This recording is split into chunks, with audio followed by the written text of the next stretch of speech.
Los negros estaban mejor en los años 40 porque cometían menos crímenes. This shows they were actually better in the 1940s. It was bad, it was evil, but what happened? Something changed. They committed less crimes. Maybe they were afraid. I mean, 4,000 black men, women, and children were killed in violent lynch mobs. That's your explanation, but I guess racial terror permeated American culture for hundreds of years. Black America is worse than it has been that in the last affected 80 years. the generational psyche of an entire group of people? No, I'm sure it did. I'm not discounting that. I'm just... Bueno, reitero, los negros estaban mejor en los años 40, cometían menos crímenes, cometían menos delitos.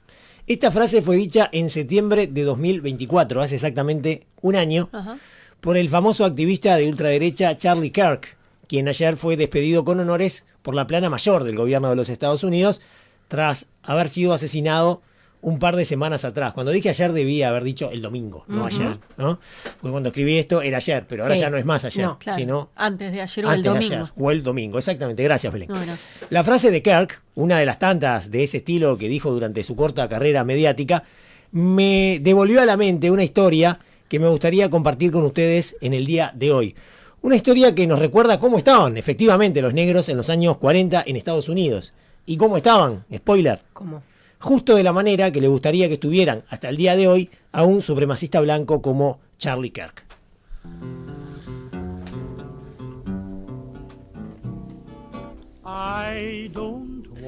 George Junius Stinney Jr.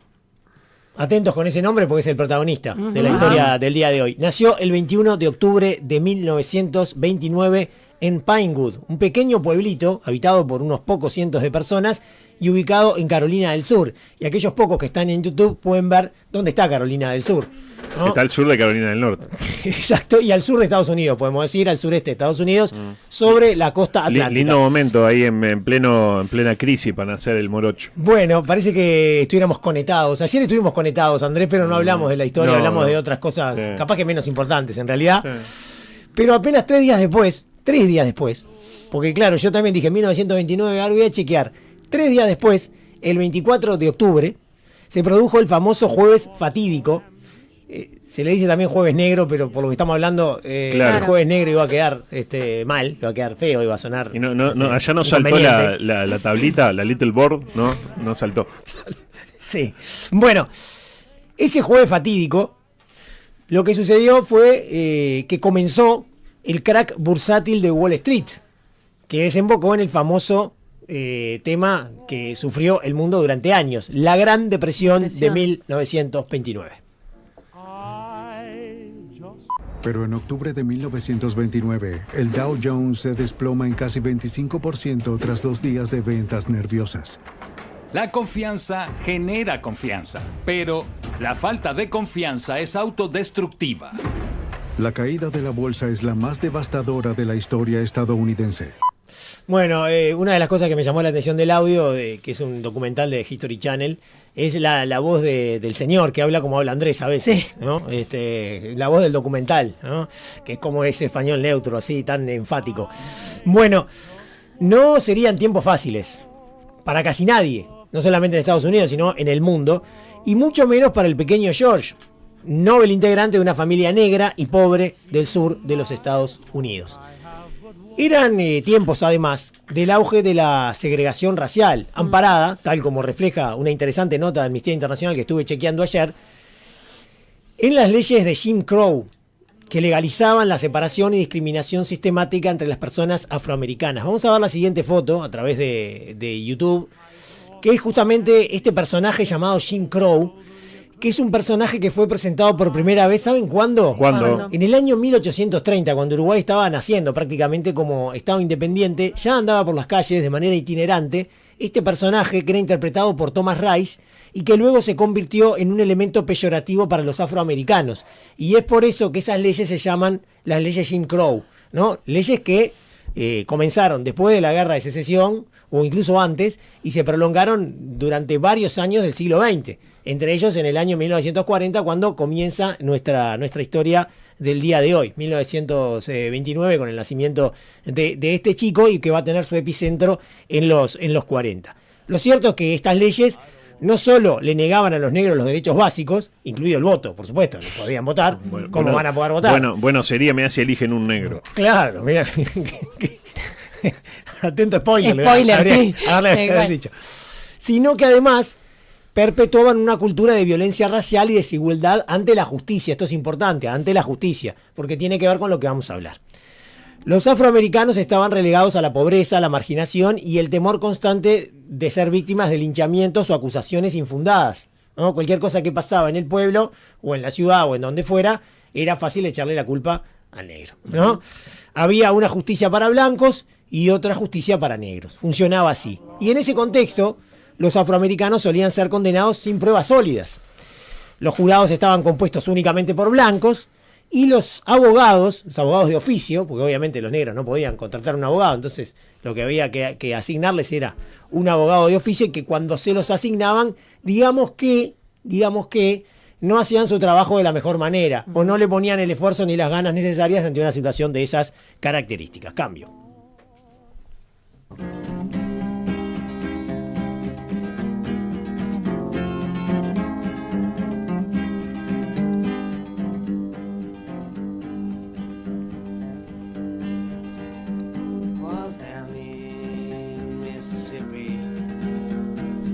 Bueno, este es un temazo que se llama La muerte de Emmett Till, que es de Bob Dylan, ¿no? La voz inconfundible de Bob Dylan, que escribió esta canción en 1962, pero hace referencia al linchamiento del joven afroamericano de 14 años, Emmett Till, en el año 1955.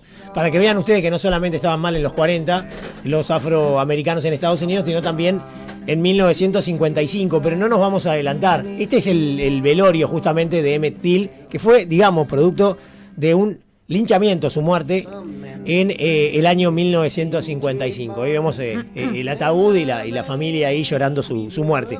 Pero bueno, eso fue en el 55. En el 44, el 24 de marzo del 44, fueron encontrados dos cuerpos sin vida de dos niñas blancas de 11 y 7 años. Se llamaban Betty June Biniker y Mary Emma Thames. Eran los nombres de dos niñas que habían sido asesinadas.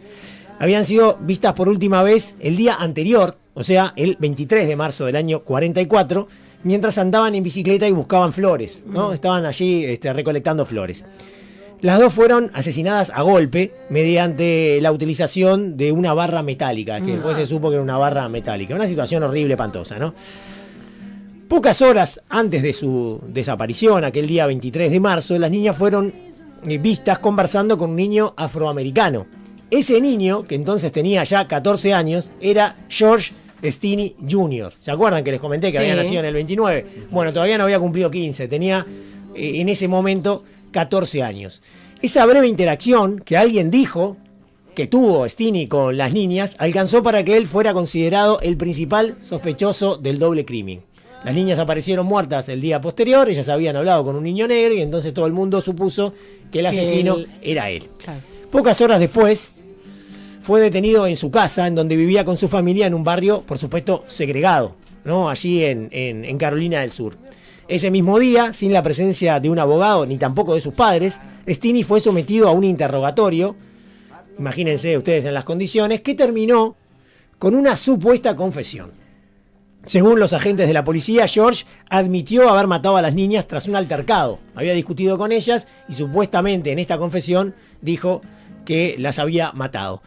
Pero sin embargo, nunca hubo pruebas físicas que lo vincularon al crimen. Nunca, jamás. Jamás hubo una sola prueba, salvo esa confesión, supuesta confesión.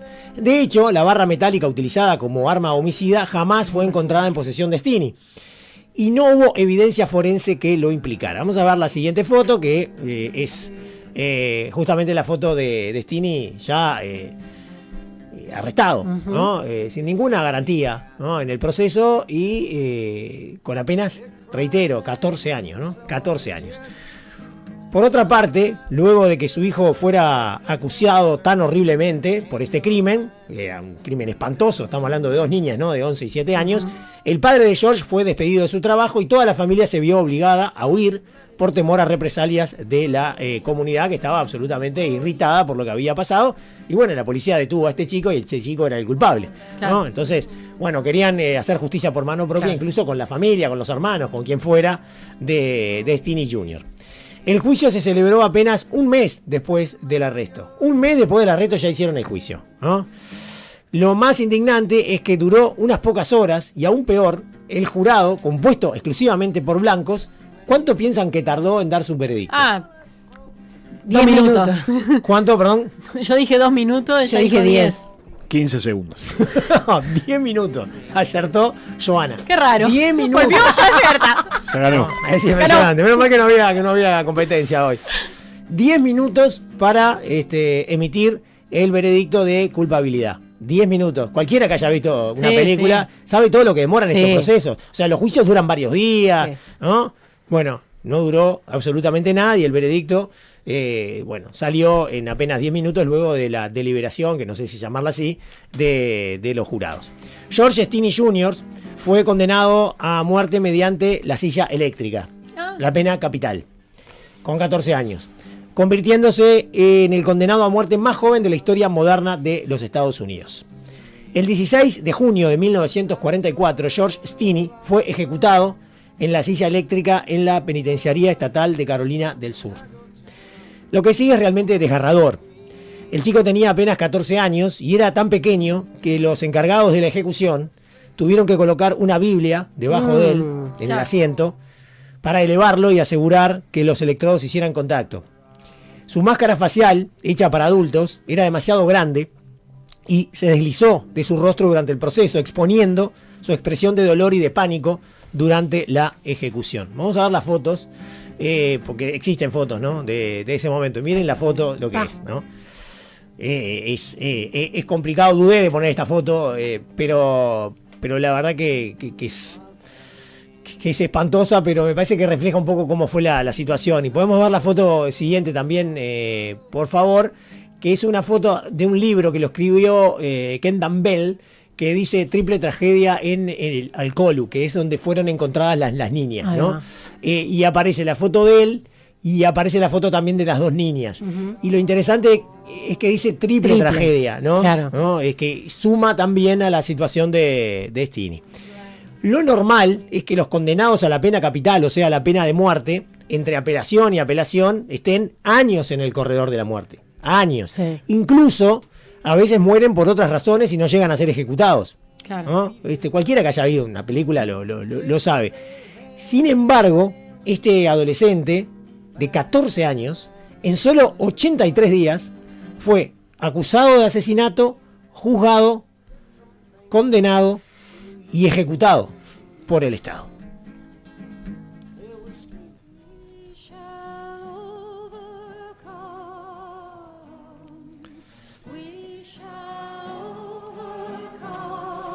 Bueno, esta canción se llama Venceremos, We Shall Overcome. Está interpretada en vivo por Joan Baez. Y esta es una canción que se consolidó como el himno del movimiento por los derechos civiles de Estados Unidos durante los años 50 y 60. Es una hermosa canción, además, ¿no? Que tiene un significado tremendo. ¿Y por qué pongo esta canción? Porque en el año 2014, sí, 2014, el caso volvió a los tribunales. Gracias a la persistencia de activistas de los derechos civiles, abogados y miembros incluso de la familia de Steeny, que nunca dejaron de luchar por limpiar su nombre. O sea, estamos hablando De muchos años. Claro. O sea, muchos ya- años después, ¿no? El impulso para revisar el caso se basó en la clara evidencia de que el sistema judicial de 1944 había fallado en proporcionarle un juicio justo, que es lo que necesitan todos los acusados, un juicio justo, sea quien sea, Claro. ¿no? Un juicio y un proceso de garantías. Con garantías. Con garantías. Según Amnistía Internacional, entre las razones presentadas estaba la confesión de Steeny, obtenida sin la presencia de un abogado ni sus padres, y el hecho de que las pruebas materiales contra él fueran inexistentes. No era que eran dudosas, sino que realmente no existían. Lo único que tenían era la acusación. ¿No? Pero era negro y necesitaban echarle la culpa a alguien ante la alarma pública de haber encontrado Claro. dos niñas muertas. Y aparte ¿no? lo vieron hablando con ella, esa era la Lo única, vieron hablando la con única ella. entre comillas pista que Claro. había, ¿no? Seguramente las chiquilinas habían hablado con un montón de personas en ese tiempo. Pero hablaron con un negro, ¿no? Y en esa época ya eso Es palío. no estaba bien visto. Además, atención con lo que sigue porque es increíble, varios testigos declararon décadas después que George estaba con su hermana en el momento del crimen, lo que reforzó su coartada, ignorada, que fue totalmente ignorada en el juicio original. Ustedes fíjense lo que sería el abogado de Stini, ¿no? Porque se ignoró que tenía una coartada. Imagínate cómo lo defendieron. Lo que querían era culpabilizarlo, ¿no? Directamente encontrar al culpable rápidamente. ¿Y a quién le importaba si no era culpable, teniendo en cuenta que justamente el acusado era negro, ¿no? Y pobre, y vivía en una zona segregada. Y menor de edad todavía. Y todavía menor de edad. La jueza Carmen Mullen revisó el caso y dictaminó la nulidad de la condena. Y en su fallo destacó varios errores críticos. Vamos a ver la foto de la jueza. Para que simplemente le vean la cara, no tiene demasiado significado. Si estuviera Luis tendría algo para decir. Sí, la respuesta es que sí, ¿no? Bueno, falta de pruebas. No hubo evidencia tangible que conectara a Stini con el asesinato de las niñas. La única prueba utilizada fue la supuesta confesión obtenida bajo coacción y en circunstancias que violaron los derechos básicos del menor. Tenía abogado ni padre, ¿no? Nada. Ahí solo, amedrentado por los policías, que vaya a saber lo que le dijeron para que él confesara, ¿no? 14 años. Inexistencia de una defensa efectiva. El abogado defensor designado por el tribunal no presentó testigos ni pruebas en favor de Stini y no apeló la condena. Este fallo refleja una defensa legal completamente inadecuada. Es increíble que en una pena capital no se haya apelado. Lo primero que se hace es apelar, porque cuando vos apelás ya directamente se pospone se congela la está. ejecución. No apeló. Juicio y deliberación apresurados. La duración del juicio, entre 2 y 3 horas, y la deliberación del jurado, 10 minutos, fueron claros indicadores de un proceso judicial influenciado por el racismo y los prejuicios de la época. El veredicto final de todo este proceso, ¿saben cuándo fue? El 17 de diciembre de 2014.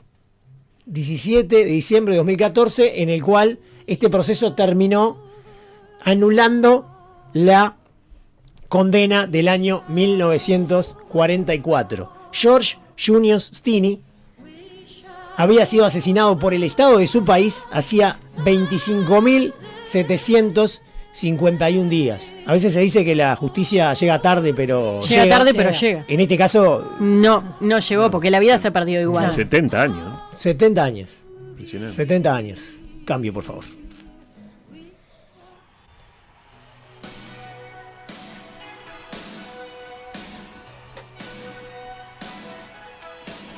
En 2024, Andrés, 80 años después de la ejecución y 70 años, como vos decías, después del veredicto final, Charlie Kirk dijo en un debate con universitarios, de esos que solía organizar para propagar sus ideas de ultraderecha, que los negros estaban mejor en 1940 y que en ese entonces cometían menos delitos. A juzgar por la historia que acabamos de contar y por cientos de otras historias que seguramente nunca salieron a la luz y que también se dieron y existieron, tal vez olvidó decir que, aunque no cometieran delitos, los negros eran juzgados como si sí los cometieran. Claro. Como si sí los cometieron. Medio complicada la frase, pero creo que se entendió. La frase de Kirk no es sorprendente si repasamos mínimamente su legajo. Podemos refrescar, si quieren, alguna frase de este señor y también ver una foto de su rostro, ¿no? Él daba conferencias por todos lados y organizaba debates, reitero, a nivel universitario. Había generado varias plataformas. Claro, cuanto más lo escuchas hablar y lees de él, te da lástima, ¿no? La bala, ¿no? Que de repente es fuerte. Se gastó, ¿no? Es fuerte. Muy fuerte. Vamos a hablar de eso, porque esta historia que tiene actualidad. Claro. Lo tiene todo. Le dimos actualidad. Hashtag actualidad. Bueno, voy a repasar algunas frases, ¿ok? No vomiten, pero bueno. Intentaremos. Si veo un piloto negro, pienso, vaya, espero que esté capacitado. Ahí estuvo bien, porque nadie dice que él no piense lo mismo de un piloto blanco. Vos ves un piloto y yo pienso, ojalá que esté capacitado. ¿Y dónde está el piloto? Y si es negro, bueno, lo mismo, ¿no? Vos sabés que me hace acordar a una frase. Yo tengo una especie de pelota en la cabeza, disculpen ustedes, pero en el Mundial del 90 hubo un partido que fue bastante emblemático, que fue Camerún contra Inglaterra. Y el técnico 4-2 ganó Inglaterra. El técnico de Inglaterra dijo en su momento, cuando el árbitro era uruguayo nacionalizado mexicano, Codesal, era el árbitro de ese partido, ¿te acordás? Sí, claro. Después fue el árbitro de la final y no le fue tan bien. No. Y dijo lo siguiente: espero que estos jueces tercermundistas sepan al menos la ley del offside. Ah, bien. Dijo. ¿Qué era Robson? Robson. Bien. Sí, sí. Pero bien. Pero Sin cuando, discriminar ni nada. No. cuando escuché esto de vaya, espero que esté capacitado, me hizo acordar a esa frase, ¿no? Bueno, si eres una lesbiana negra que fuma marihuana y juega en la WNBA. ¡Hola! Ah, ¿jugás en la WNBA? No, sabía. eso es lo único que me Ah, falta. claro. Check todo. Pero... Lo de lesbiana tampoco, en realidad. Bueno, más o menos. Le falta un par de bisexual, materias. ponemos. Tiene que revalidar un par de materias. Dice, si eres una lesbiana negra que fuma marihuana y juega en la WNBA, ¿acaso te tratan mejor que a un marine de Estados Unidos? Wow. No, Para una, pensar, pregunta, una pregunta retórica, digamos. ¿Eh? ¿no? Carajo. ¿Te trata mejor o no? Y yo qué sé, yo prefiero estar cerca de la lesbiana negra que del marine. Yo También. en particular. Bueno, ¿quieren otra? Sí. En las ciudades estadounidenses sucede constantemente que los negros van por ahí merodeando, Merodeando. divirtiéndose y atacando a los blancos. Lo típico. Eso es un hecho, ocurre cada vez más a menudo. Sí, ¿y qué? No se puede soslayar. Estaba en Disney y de repente vino un negro y me atacó. ¿Te atacó? Un negro que estaba merodeando, que es una palabra. ¿Merodeando? ¿Qué estás haciendo, sucio negro? ¡Estoy merodeando! Bueno, esa es la voz que yo decía. Si estoy tratando con alguien del servicio de atención al cliente, que es una mujer negra idiota, me pregunto si está ahí por su capacidad o por discriminación positiva. Por la cuota. Claro. Por la cuota. La claro. cuota de negros idiotas. Sobre claro. todo porque cuando escuchás por teléfono te das cuenta Sí. de si es negro. Una negra idiota. Hola, sí. ¡Wow, manica! Te empieza a hablar así y ahí te das cuenta Te das que es cuenta negro. cómo habla, claro. Pero Kirk no solamente era un racista orgulloso y sin tapujos, sino también era un xenófobo, un misógino, un homofóbico, un fanático de las armas y un negacionista del cambio climático. Podemos cambiar de foto para no aburrirnos con la misma. ¿Con las vacunas cómo se llevaba? Con la vacuna vacunó? ¿Se dio las 4 dosis? no creo. También negó la pandemia. Y por supuesto dijo que hubo fraude en el 2020 cuando ganó Biden sobre Trump. Todo era completo. Un aliado de Trump, como vamos a ver en un ratito de más. Algunas de las frases de este señor, admirado por la mayoría de la ultraderecha internacional, incluidos Bolsonaro, a quien supo entrevistar en el año 2022, y a Javier Milei, por supuesto, el presidente de nuestra hermana República Argentina. Que está en este momento reunido en un mano a mano con Trump. Imagínate lo que debe ser Ah, esa una muchacha. frase tremenda. Bueno, pueden dar cuenta las frases de todo lo que estamos diciendo, ¿no? De que era xenófobo, misógino, etcétera, etcétera. Por ejemplo, el Partido Demócrata norteamericano odia a este país, quieren ver cómo se derrumba, les encanta que los Estados Unidos sean cada vez menos blancos. Ajá. La gran estrategia de sustitución que se está llevando a cabo todos los días en nuestra frontera sur es una estrategia para sustituir la América rural blanca por algo distinto, que no mencionó qué es, pero es algo diferente, no es la algo América diferente. rural blanca, señor. Una vez, creo que esto lo comentamos contigo, Andrés, fuera de micrófono, una vez le preguntaron si apoyaría que su hija de 12 años tuviera un hijo y que fuera fruto de una violación. Ah, sí, sí. Y él dijo que sí. Dijo, mira. el bebé nacería, remarcó.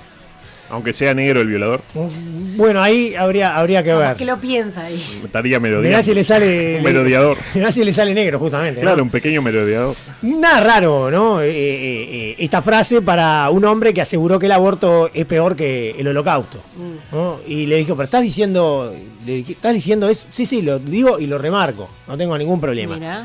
Otra frase, y la última, que es particularmente paradójica.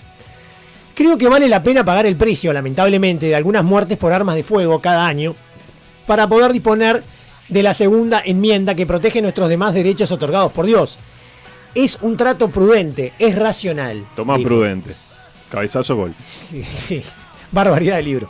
Bueno, de alguna manera, Kirk justificó algo que ningún ser racional haría, su propia muerte, ¿no? Como que su muerte estaba justificada para que todos pudiéramos tener las armas. Bueno, habría ¿no? que ver que cuando se le iba toda la sangre del cuello, si ¿Qué estaba pensando en ese ahí? momento decía, pucha que vale la pena la segunda enmienda. Y fueron sus últimos pensamientos, ¿no? Charlie Kirk fue asesinado en un atentado con arma de fuego, justamente, Sí. mientras hablaba y debatía desde una carpa con estudiantes en la Universidad del Valle, en Utah, en el estado de Utah. Increíblemente, mientras vemos la foto de ese día, en ese preciso momento le estaban preguntando lo siguiente: ¿sabes cuántos tiroteos masivos ha habido en los Estados Unidos en los últimos 10 años? Él respondió, contando o no la violencia pandillera, Ah, esas fueron sus últimas palabras. En ese momento recibió un balazo de un joven de 22 años llamado Tyler Robinson, un integrante de una familia blanca, mormona y conservadora. Podemos ver la foto de Robinson, que seguramente será condenado a muerte. Ya dijeron que iban a pedir la pena capital. Trump dijo, ¿no?, que iba a pedir la pena capital. Sí, el gobernador de Utah también, y demás, ¿no? No era negro, ni tampoco era proveniente del sur, ni de México, ese país que Charlie Kirk supo calificar de sucio, atrasado y tercermundista. Ese hombre, Charlie Kirk, que vamos a volver a una foto de él, fue despedido con honores en un estadio inmenso. No, impresionante. Aparte estaban todos como con colores, toda una cosa espectacular. Una locura, ¿no? La cantidad de gente que había. Vi una foto del estadio vacío antes de que empezara el funeral y adelante, encima de cada asiento había una respectiva placa para que agarraran cuando... Sí, para hacer el mosaico. ¿Qué edad tenía, perdón? 31 años. 31 años. Sí, muy joven. Fue despedido en ese estadio que estaba abarrotado de público en el estado de Arizona, ¿no? Había 70.000 personas, 73.000 para ser más exactos, y el presidente de Estados Unidos, Donald Trump, brindó un encendido discurso sobre el influencer asesinado. Si podemos ver el video y compaginar con el audio, les agradezco Ale y Beto. A ver. America is a nation in grief, a nation in shock, and a nation in mourning. Less than 2 weeks ago, our country was robbed of one of the brightest lights of our times, a giant of his generation, and above all, a devoted husband, father, son, Christian. Ahora es un mártir de la libertad estadounidense. Fue asesinado porque vivía con valentía, vivía con audacia y argumentaba con brillantez, añadió Trump. Fue asesinado por decir la verdad que estaba en su corazón. Fue asesinado violentamente porque habló en favor de la libertad y la justicia, de Dios, de la patria, de la razón y del sentido común. Todo esto es lo que ha dicho Trump sobre él, ¿no?, en este discurso. El arma le apuntaba a él, pero la bala nos apuntaba a todos. Esa bala nos apuntaba a todos. La muerte de Charlie Kirk, y esto lo digo yo, nunca debió haber ocurrido. Obviamente, nadie en su sano juicio puede justificar un hecho tan despreciable como este, matar a un tipo que estaba hablando ahí, sea lo que sea que estuviera diciendo. Sin embargo, el hecho de que un hombre como Charlie Kirk haya sido despedido como un héroe nacional nos confirma la idea de que la historia de George Stinney Jr. está lejos en el tiempo, pero muy cerca de la realidad. Y quiero decir algo que no dije, que me parece que es interesante, y es que el caso de Stinney Jr. ha ocasionado libros como el que vimos, y también fue la inspiración de la película Milagros Inesperados. Incluso la foto que vimos de él en la silla eléctrica tiene mucho que ver con la ejecución, ¿no?, del protagonista de Milagros Inesperados, que es protagonizada por Tom Hanks y también por el actor negro que ahora no me acuerdo del nombre, que hace una actuación. Falleció hace ya bastante. Falleció y hace una actuación espectacular. Pero la imagen de su ejecución es absolutamente increíble. Y esa película... Clark Duncan, ¿puede ser? Sí, Duncan, bien. Creo que es Duncan, sí. Esa película está inspirada en el hecho de Stinney Jr., que en su momento... por eso las dos niñas en la película. Sí, claro. Son las dos niñas y demás que supuestamente él las mata, pero no las había matado. ¿No? Al revés, él estaba tratando de revivirlas a las niñas. Es una inspiración, digamos. Es un cuento que tiene que ver con la base de Stinney Jr., que se transformó en un caso emblemático en Estados Unidos. Y bueno, sirvió para que se discutiera el tema de la pena de muerte y la condena a los menores de edad, y sobre todo, bueno, la persecución racial por parte del sistema judicial de Estados Unidos. Muy bueno, Santi, como siempre, y bueno, y da para... Son como dos historias entrelazadas que dan para mucho. Me gustó mucho la forma de encarar, digamos, la parte de la realidad con el asesinato de Kirk, partiendo de esa otra historia, ¿no? Pero me pareció increíble que el tipo dijera esto justamente, lo del año 1940, que los negros estaban mejor y cometían menos delitos. Estando esta historia que yo tenía en la cabeza, y dije, la tengo que contar, la historia de Stinney Jr. y atarlo con esto. ¿No? Claro, a mí a partir de la muerte del tipo me entraron a aparecer un montón de videos, de cosas. Ha dicho cosas tales como que la principal causa de muerte de los negros son asesinatos perpetrados por negros. Claro. O sea, como que en realidad son cosas de el negro melodea y ataca a blancos y ataca a negros también. Cosas que no tienen ningún sentido, y cómo en los últimos tiempos han proliferado todo este tipo de discursos que acá en Uruguay, capaz que no de manera tan evidente, pero vos podés identificar gente que piensa parecido a él y que se expresa, y incluso algunos que tienen como muchos seguidores, ¿no? Gente capaz que hasta tiene su propia agrupación política y gente que va y las vota, ¿no? Y eso es muy peligroso, ¿no? Y por eso me parece que está bueno combatir estas cosas, porque se empiezan como a naturalizar ciertos discursos que son muy peligrosos. No, pero aparte de dar a conocer y hacerlos autocontradecirse, ¿no? Porque no son, como vos decías, Santi, discursos que no resisten el más mínimo análisis teórico, ¿no? No, y viste que con la muerte muchas veces funciona, bueno, murió y entonces todo lo que hacía estaba bien, y no estaba bien todo lo que hacía. No. Realmente no hay que recordarlo como un héroe, para nada. Murió y ojalá no hubiera muerto. Pero no es un mártir ni un héroe nacional, sino era un tipo realmente despreciable, ¿no? Por las cosas que decía, por la plataforma que él impulsaba, ¿no? Hay un montón de mensajes. Lauriana dice que la historia enseguida le remitió a la película, la de Milagros Inesperados con Tom Hanks. ¿Qué más? En Los Simpson también hacen la ejecución cuando le ponen una Biblia a Bart. Creo que en el capítulo que trabaja con la mafia. Mirá, no me acordaba de ese capítulo.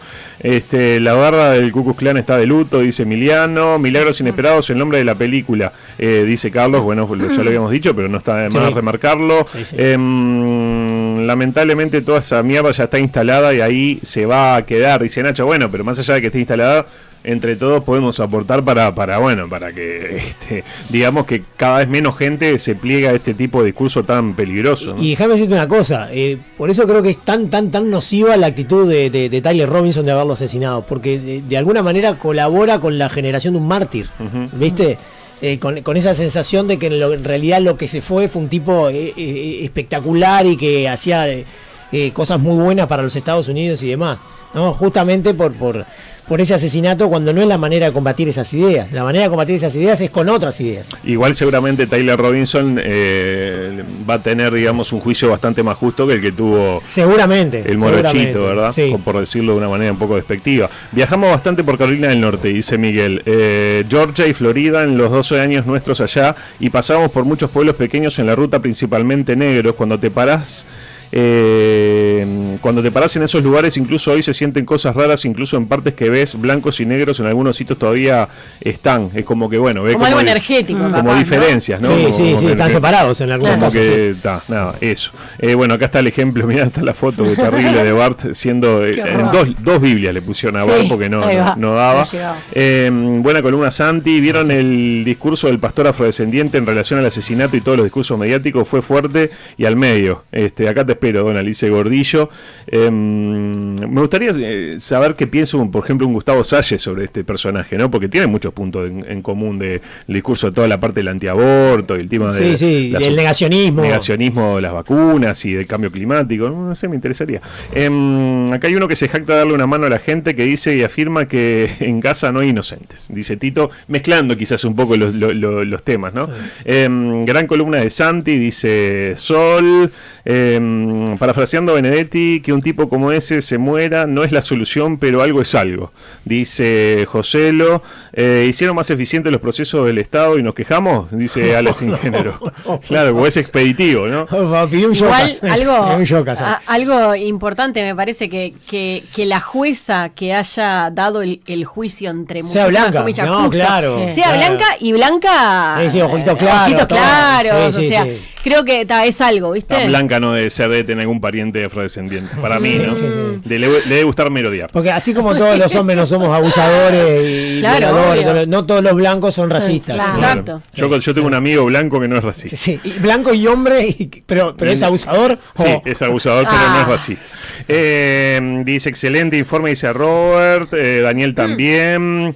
Ariel también dice lo mismo. Mari nos pregunta si ya habló Yamandú. Creemos que no. Yo estoy acá con la transmisión. Bien atrasado. Todavía no habló. Estamos más tenemos estamos más conectados que la ONU. Estamos más conectados que el mundo. Estamos viendo la transmisión del mundo. Bueno, amigos, hablando de grandes conexiones y de mundos, después de la pausa viene una Belén con los temas que importan. Una Belén espacial. ¿Se acuerdan de Oumuamua? Lo vamos a nombrar, está escrito acá. Bueno, háganle un refresh, un F5, porque Oumuamua vuelve en recargado. Somos